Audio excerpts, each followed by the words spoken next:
سورہ فاطر پارہ نمبر 22 آیہ کریمہ نمبر 42 اور 43۔ نحمدہ ونصلی ونسلم علی رسولہ الکریم، اما بعد فاعوذ باللہ من الشیطان الرجیم، بسم اللہ الرحمن الرحیم۔ وَأَقْسَمُوا بِاللَّهِ جَهْدَ أَيْمَانِهِمْ لَئِنْ جَاءَهُمْ نَذِيرٌ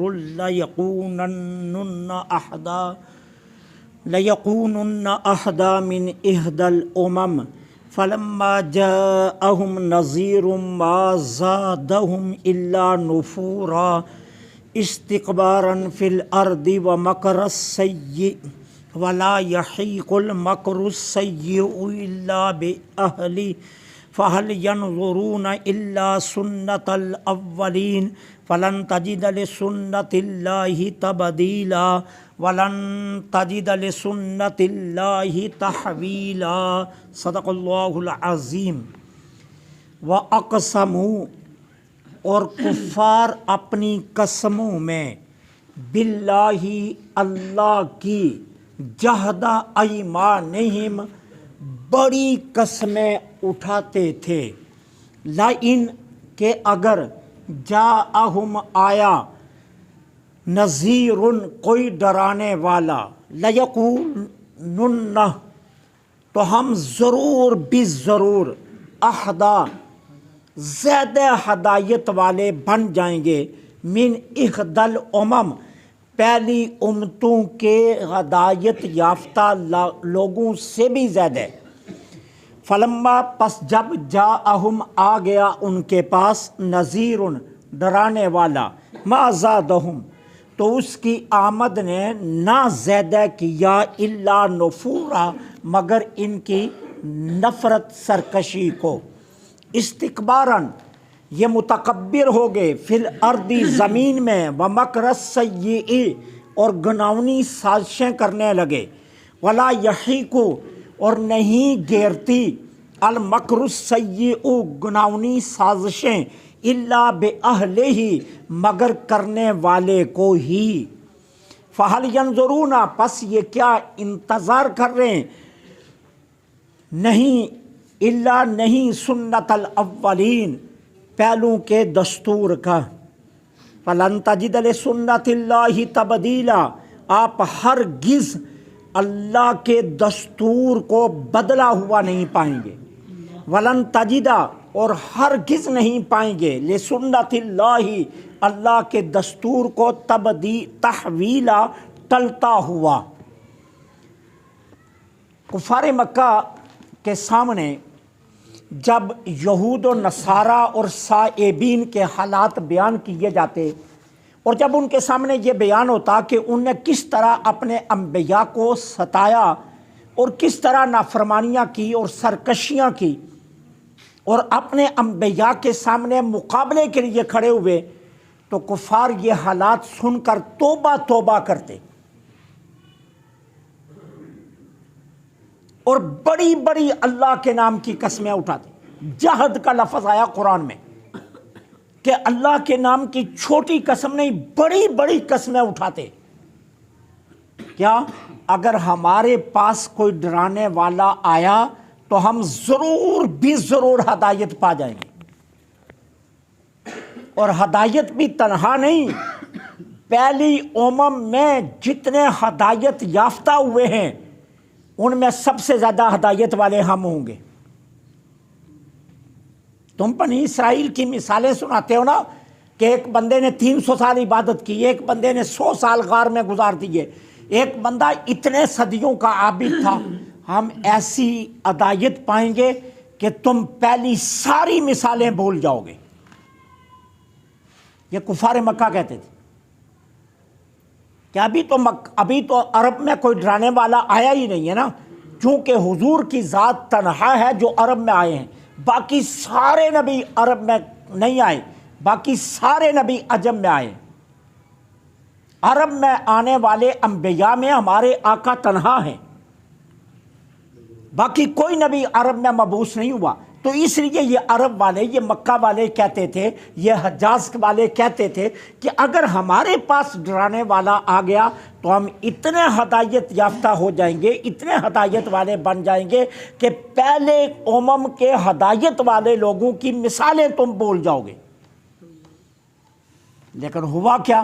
جب وہی ذات ڈرانے والی تشریف فرما ہو گئی، جب حضور مبعوث ہو گئے، جب ان کی طلعت زیبا سے تاریکیاں جھٹنے لگیں اور جب ہر طرف اجالا پھیلنے لگا، جب روشنیاں بکھرنے لگیں اور جب معاشرہ منور ہونے لگا، تو یہ قسمیں اٹھانے والے سب سے بڑے دشمن بن کر سامنے آ گئے۔ نفور، ان کی نفرتیں زیادہ ہو گئیں، تمام قسمیں بھول گئے، تمام حلف نامے بھول گئے، تمام وعدے بھول گئے اور تمام وہ پہلی باتیں بھول گئے۔ بجائے اس کے کہ ہدایت کو قبول کرتے، شکر پڑھتے اللہ کا کہ اللہ نے ہم میں اپنا محبوب بھیجا، اپنا رسول بھیجا، کوئی تو ہمیں ڈرانے والا آیا، بجائے شکر پڑھنے کے ان کے مقابلے میں کھڑے ہو گئے۔ استکباراً فی الارض، زمین میں متکبر بن گئے۔ ہماری انا جاتی ہے نا، ہماری سرداری جا رہی ہے۔ حضرت عبداللہ کے لخت جگر کو اپنا راہبر اور رہنما بنا لیں تو ہماری راہبری اور رہنمائی کہاں جائے گی؟ ہماری سرداری کہاں جائے گی؟ ہم ان کو آگے لگا لیں، ان کے پیچھے چلیں، یہ ہمارے لیے ممکن نہیں ہے۔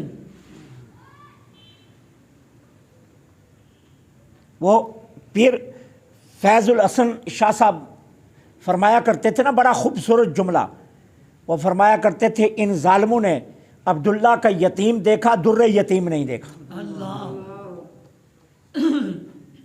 اور انہوں نے مکہ میں بکریاں چرانے والا دیکھا لیکن عرش سے آگے جانے والا نہیں دیکھا۔ قصور صرف اتنا، انہوں نے سیدہ خدیجۃ الکبریٰ کا شوہر دیکھا، جبریل امین کا آقا نہیں دیکھا۔ اور انہوں نے مسجد نبوی کا امام دیکھا، مسجد اقصیٰ کا امام نہیں دیکھا، اس لیے یہ پہچان ہی نہیں سکے۔ تو نہیں بڑی مگر ان کی نفرتیں، اور یہ زمین میں تکبر کرنے لگے۔ وَمَكْرَ السَّيِّئِ، اور حضور کے خلاف گناؤنی سازشیں کرنے لگے۔ ایک ہے مکر، تنہا سازش، اور جب اس کے ساتھ سیئ کا لفظ آ جائے تو پھر اس کو کہتے ہیں گناؤنی سازش۔ اب ان کی گناؤنی سازشیں کیا تھیں؟ سب سے پہلی شرک کیا، دوسری سازش کیا؟ حضور کو قتل کرنے کا ارادہ کر لیا، تیسری سازش کیا؟ حضور کو مکہ سے نکالنے کا فیصلہ کر لیا، چوتھی سازش کیا؟ حضور کو قیدی بنانے کا فیصلہ کر لیا۔ اب اللہ اس کا جواب کیا دے رہا ہے؟ اللہ فرما رہا ہے وَلَا يَحِيقُ الْمَكْرُ السَّيِّئُ إِلَّا بِأَهْلِهِ۔ یاد رکھو، سازش گناونی ہو یا سادی ہو، وہ نہیں پڑتی مگر اسی پر جو سازشی ہوتا ہے۔ یہ اللہ کا دستور ہے اور یہ نیا نہیں ہے، یہ بہت پرانا ہے۔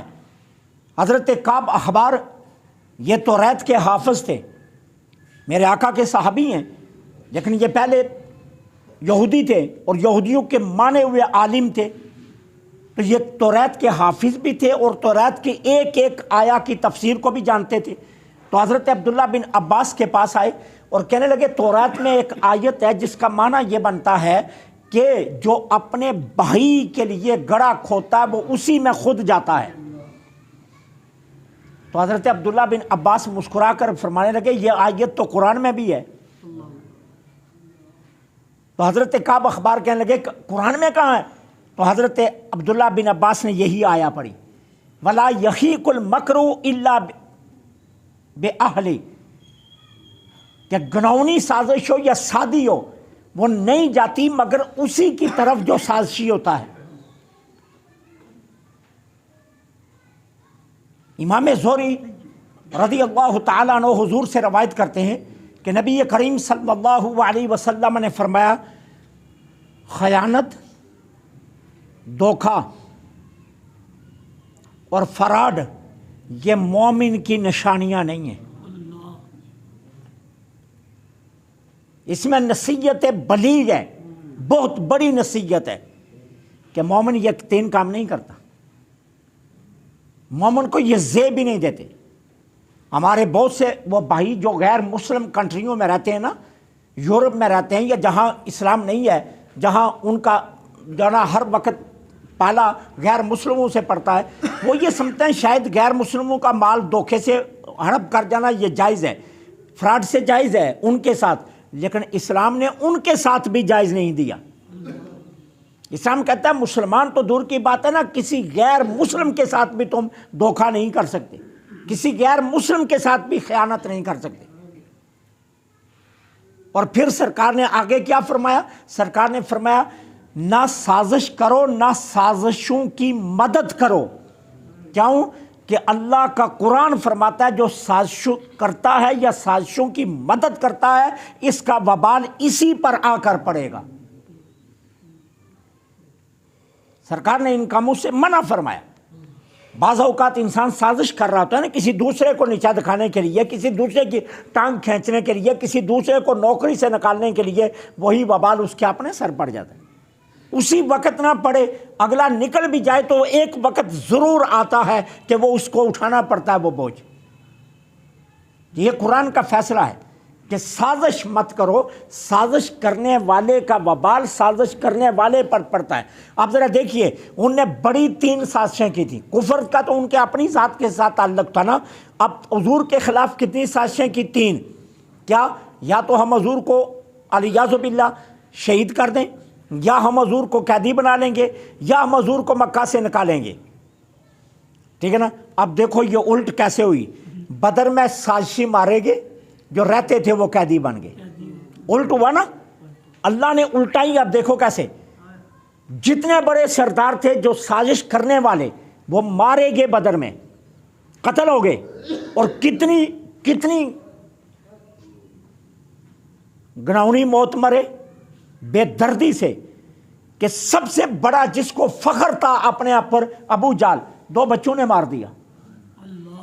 اور مرتے وقت کہنے لگا کاش مجھے قریش کا کوئی سردار مارتا تم بچے نہ مارتے. مرتے ہوئے بھی یہ حسرت لے کر گیا.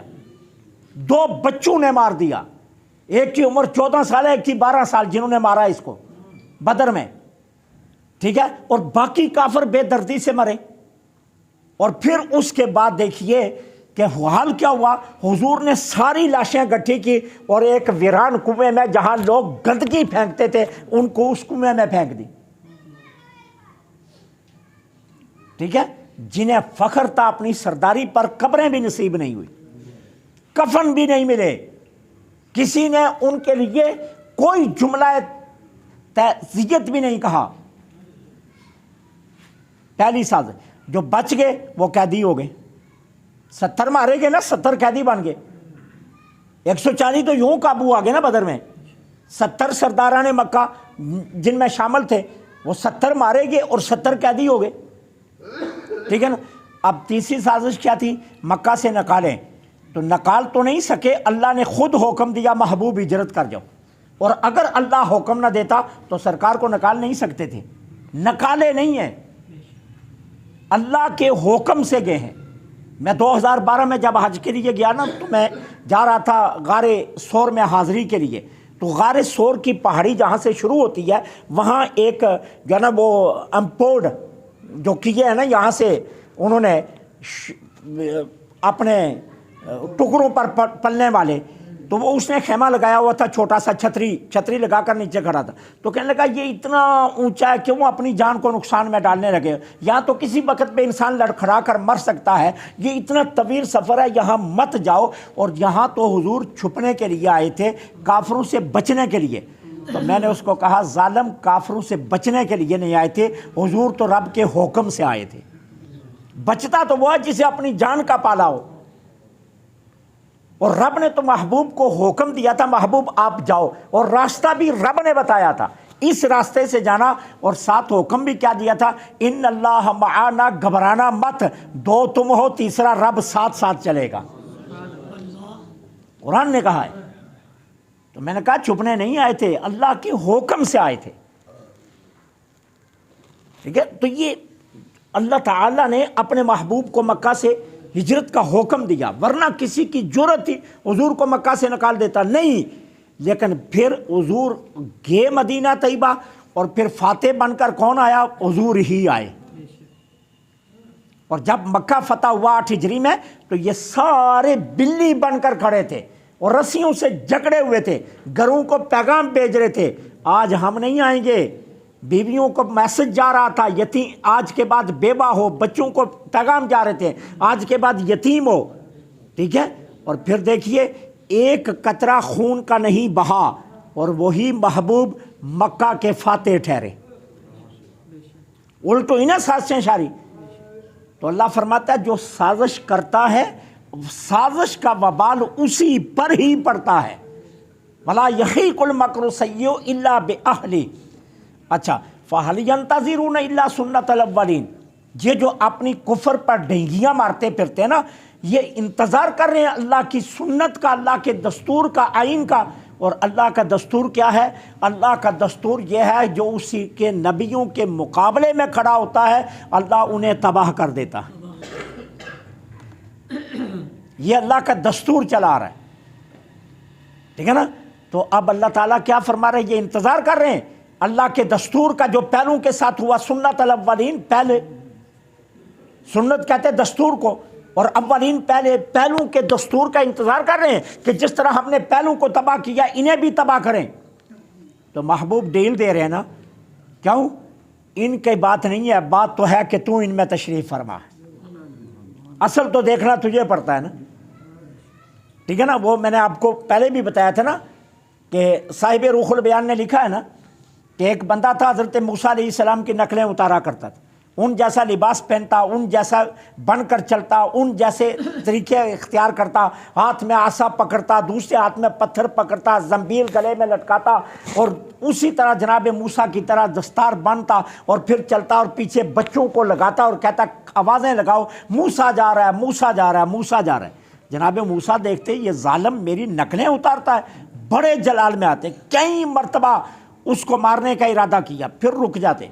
ایک وقت آیا وہ مر گیا، جناب موسیٰ نے دیکھا تو جنت میں، جلالی پیغمبر تھے، آیا جلال، صبح اٹھے، اٹھایا ڈنڈا سیدھے طور پر جا کر زور سے ڈنڈا مارا۔ اب زور سے ڈنڈا مارا نا تو حدیث کے الفاظ ہیں رب مسکرا پڑا، رب نے مسکرا کر فرمایا ہمارے کلیم آج بڑے غصے میں آئے ہو، خیریت ہے؟ اب دیکھو نا آگے سے خطاب کتنا پیارا، ہمارے کلیم آج بڑے غصے میں آئے، خیریت ہے؟ تو جناب کلیم آگے سے کہتے ہیں یار میرا ہے یا میرے دشمن کا ہے؟ رب کو کہہ رہے ہیں کہ یار تم میرا ہے یا میرے دشمن کا ہے؟ تو اللہ نے فرمایا کلیم کیا ہوا؟ عرض کی مولا وہ ظالم ساری عمر میری نقلیں اتارتا رہا اور جنت میں۔ تو کہا یہی تو تم محبت کا دستور سمجھتا نہیں ہے نا، میں نے یہ تو نہیں دیکھا کہ یہ کون ہے، میں نے یہ دیکھا یار کی نقلیں اتارتا تھا، تیری نقلوں کے صدقے اسے بخش دیا، ٹھیک ہے نا، تو تیری نقلوں کے صدقے اسے بخش دیا۔ تو اب یہ سمجھتے تھے کہ ہمارے اوپر وہ پہلا قانون لاگو نہیں ہوگا، اللہ فرماتا ہے ڈیل دیا اس لیے محبوب بیٹھا ہوا ہے، محبوب کی وجہ سے ڈیل دے رہا ہوں، ورنہ دستور پہلے والا کب کا جاری ہو چکا ہوتا، تمہیں بھی اٹھاتے اور کسی پتھر کے نیچے رکھ کر اوپر مکے کا دوسرا پتھر مار دیتے، تمہارے ریزے ریزے بھی نہ ملتے۔